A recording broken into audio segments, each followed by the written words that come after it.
जिहाद के बारे में इन्हें पता ही नहीं। जिहाद के माने महाराष्ट्र के पुलिस वालों भी सुन लो, जो लोग उर्दू नहीं जानते सुन लो, बीजेपी, आरएसएस, विश्व हिंदू परिषद, बजरंग दल वालों, खाकी नेकर वालों भी सुन लो। जिहाद के माने होता है संघर्ष के। अंग्रेजों को मालूम था, जाकर के उनसे पूछना, जब उन्होंने सुना कि उलमा इकराम ने अंग्रेजों के खिलाफ जिहाद का फतवा दिया है, तो अंग्रेजों के पैंट गीले हो गए थे। और जब उलमा इकराम ने जिहाद का फतवा दिया तो एक एक बच्चा इस मुल्क की आजादी के लिए अपने घरों से निकला, कुर्बानियां दी, और जब तक लड़ता रहा कि जब तक अंग्रेज हमारे वतन अजीज को छोड़ करके नहीं चला गया। तो ये जिहाद होता।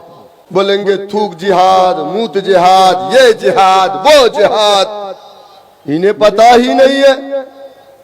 थोड़ा सा अल्फाज सख्त है, जिहाद के बारे में इन्हें पता ही नहीं। तुम बोल रहे हो मूत जिहाद, अरे वो गाजियाबाद में जो आटे में पेशाब मिला करके आटे को गूंद करके अपने मालिक को खिला रही थी, बीजेपी वालों, आरएसएस वालों, वो मेरी बहन नहीं थी, वो साध्वी प्राची की बहन थी, वो रामगिरी की बहन थी, वो यति नरसिंहानंद की बहन थी। हमारे यहाँ ये सब नहीं चलता है। हमारे यहाँ कहते हैं कि सफाई आधा दीन होता है। मेरे दोस्तों, मेरे बुजुर्गों, आज जो हालात हमारे हैं, आज जिस तरीके से हमें टारगेट किया जाता है, क्यों किया जाता है? अतार फारूकी साहब यहाँ तशरीफ फरमा है, सीनियर लीडर है एमआईएम के, हैदराबाद से इनका ताल्लुक है। आप उत्तर प्रदेश की सड़कों पे घूमिए, दाढ़ी टोपी लगा करके, फोन आएगा पुलिस वाले का, आपका बेटा सड़कों पे घूम रहा था, जेल में है, थाने में है, हवालात में है, अब आप जाइए 20,000 रुपया दीजिए, ले जाके छुड़ा के लेके आइए, फर्जी तरीके से। लेकिन सरजमीन हैदराबाद के अंदर मेरी बहन नकाब में हो, मेरी बहन हिजाब में हो, रात का 2 बजे, रात का 1 बजे अपनी स्कूटी से पूरे शहर में बेखौफ होकर के कहीं आए और जाए, किसी माँ के लाल में हिम्मत नहीं है कि मेरी बहन को छू सके। मेरा भाई दाढ़ी और टोपी में हो, गाड़ी से हो, पूरे शहर में रात को 2 बजे घूमे, 3 बजे घूमे, बीच में थोड़ा पुलिस वालों ने गड़बड़ किया था, रात को 11 बजे कुछ लोगों के साथ बदतमीजी हुई, तो अकबर आजम ने खड़े होकर के तेलंगाना के असेंबली में क्या कहा? बोले चीफ मिनिस्टर साहब, ये आप अपने लठबाजों को अपने पास रहिए, आज से हमारे इलाके में नहीं दिखने चाहिए। तो क्या हुआ? तो चीफ मिनिस्टर खड़ा होकर के कहता है, अकबर साहब, आज से 1 बजे तक कोई पुलिस वाला किसी दुकान को बंद नहीं करवाएगा। ये ताकत किसकी है? ये ताकत सियासत की है। जमहूरियत की सबसे बड़ी ताकत अगर कुछ है तो उस ताकत का नाम सियासत है। बड़े बड़े ताकतवर, बड़े बड़े कद्दावर पुलिस कस्टडी में गोली से मार दिए गए। बड़े बड़े ताकतवर 7-7 बार के एमएलए, पूरी सल्तनत चलती थी उनके नाम से, उन्हें पुलिस कस्टडी में मार दिया गया। कोई बोलने वाला नहीं था। पूरे हिंदुस्तान में मुसलमानों के ऊपर हो रहे जुल्म, ज्यादती, अत्याचार, नाइंसाफी के खिलाफ अगर कोई बोलता है तो उस लीडर का नाम राहुल गांधी नहीं है, उस लीडर का नाम अखिलेश यादव नहीं है, उस लीडर का नाम बाबरी मस्जिद का कातिल उद्धव ठाकरे नहीं है, उस लीडर का नाम बैरिस्टर असदुद्दीन ओवैसी साहब है। कल तक कोई मामलात होते थे, अख्तर भाई बैठे हुए बहुत पुराने सियासतदान हैं। मैं तो जुमा 8 दिन सियासत में आया हूं, मेरे खानदान से किसी ने सियासत नहीं किया था, लेकिन देश के हालात तो पूरी दुनिया देखती है। मेरे दोस्तों, अभी उत्तर प्रदेश में हालात कैसे हैं आप सब जानते हैं। एक यति नरसिंहानंद ने उत्तर प्रदेश में हमारे आका की शान में गुस्ताखी की। हर जिले से मजलिस इत्तेहादुल मुस्लिमीन ने डीएम के पास जाकर के कहा कि हम इसकी अरेस्टिंग चाहते हैं। मैंने जाकर के डीजीपी से मिलने की कोशिश की, मुझे मिलने नहीं दिया गया डीजीपी से, लेकिन मैंने इतना कह दिया था कि अगर 3 दिन के अंदर उसकी अरेस्टिंग नहीं होती है तो फिर हम क्या करने जाएंगे वो आपको नहीं मालूम है। खैर अल्लाह का शुक्र था, उसको उठाया ले जाकर के दूसरे प्रदेश में 1 महीने तक एक कमरे के अंदर बंद कर दिया। अभी हमारे पास कोई एमपी कोई एमएलए नहीं है उत्तर प्रदेश में, लेकिन मैं आपसे कह रहा था कि जमहूरियत की सबसे बड़ी ताकत हमारा घर नहीं, हमारा खेत नहीं, हमारी बिल्डिंग नहीं, बुलडोजर कभी भी आता है गिरा करके चला जाता है। देखा कि नहीं आप लोगों ने? जमहूरियत की सबसे बड़ी ताकत सियासत है।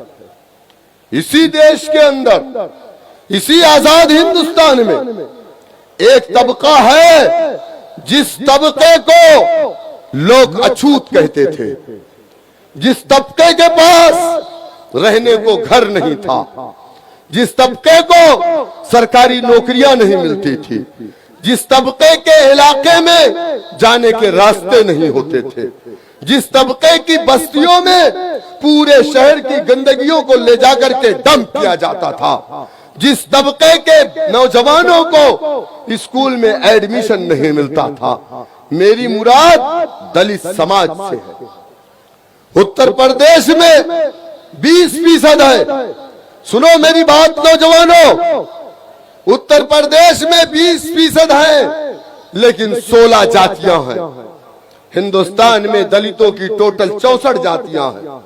उत्तर प्रदेश में दलितों की 16 जातियां हैं, लेकिन सबसे ज्यादा अगर किसी के साथ अन्याय, भेदभाव, नाइंसाफी हुई तो वो जाटव समाज था। जिस समाज का ताल्लुक मान्यवर काशीराम और मायावती जी से है, उसे जाटव कहते हैं। उत्तर प्रदेश के पश्चिमी इलाके में वो 11% था।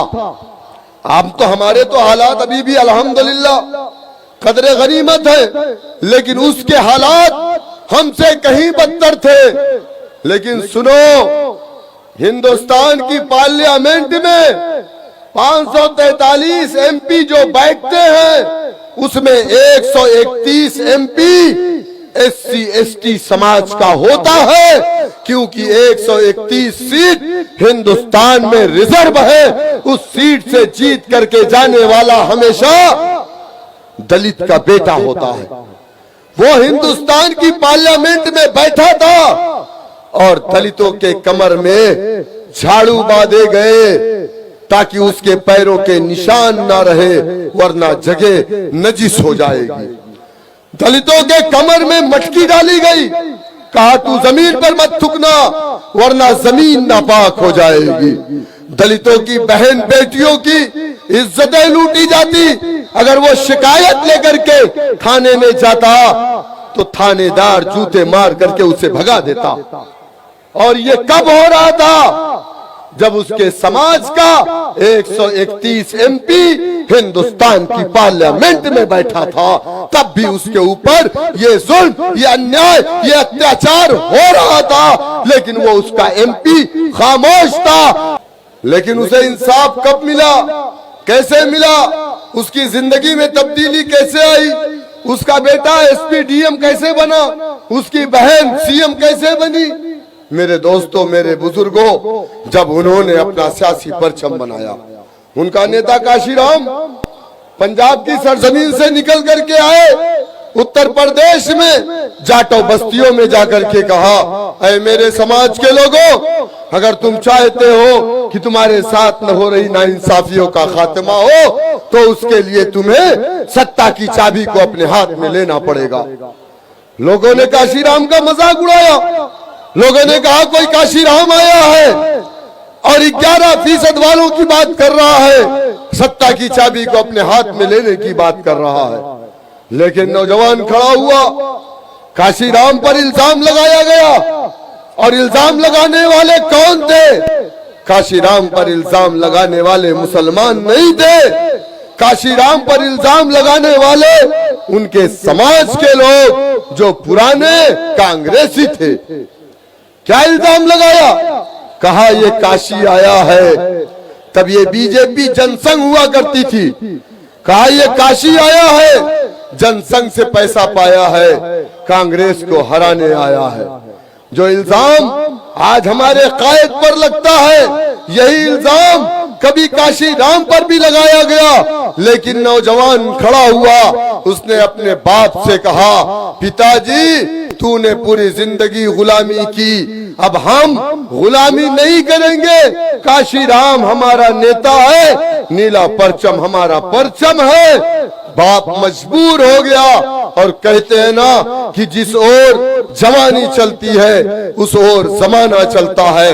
नौजवान खड़ा हुआ, दुनिया ने देखा महज 9 सालों के अंदर अपने कौम की एक बेटी को 11% वालों ने मुत्तहिद होकर के हिंदुस्तान के सबसे बड़े सूबे का मुख्यमंत्री बनाया।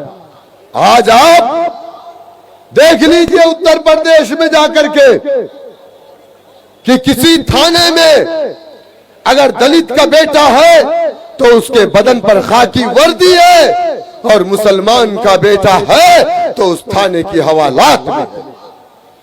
कोई ऐसा सरकारी दफ्तर नहीं है जिसमें दलित का बेटा ना हो, कोई ऐसा विभाग नहीं है। पटवारी से लेकर के डीजीपी तक उसका बेटा बना कब?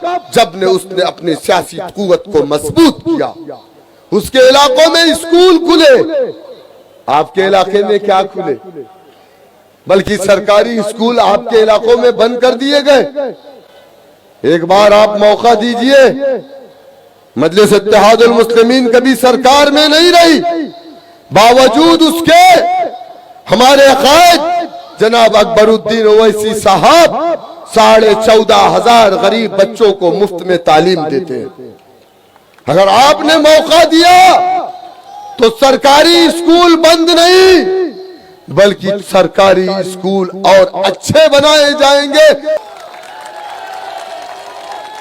उत्तर प्रदेश में जाटों ने अपनी सियासी कुव्वत को मजबूत किया, उनके इलाकों में स्कूल खुले, अस्पताल खुले, उनके बच्चों को नौकरी मिली। और आपकी जो आवाज हिंदुस्तान की पार्लियामेंट में है, जिसका नाम बैरिस्टर असदुद्दीन ओवैसी साहब है, उनके हाथों को मजबूत करिए। क्या आप तैयार हैं? सारे लोग हाथ उठा करके एक बार कह दो,